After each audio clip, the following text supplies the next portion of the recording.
اتاق خواب شما رو کسی میبینه؟ سلام، من رومیلی، یک مشاور حقوقی بین‌الملل هستم و امروز میخوام بهتون آموزش بدم که حریم خصوصیتون رو امن نگه دارید.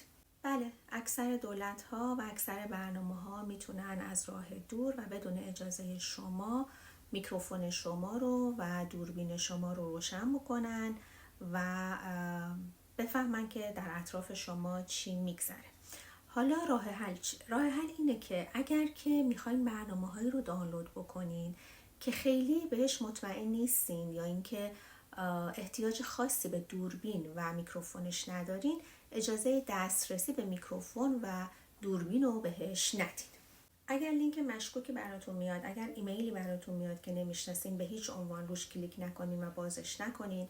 اگر جاهایی میرین که به وایفای عمومی میخواین وصل بشین، خیلی دقت بکنین در حد امکان وصل نشین به وایفای که نمیشناسین.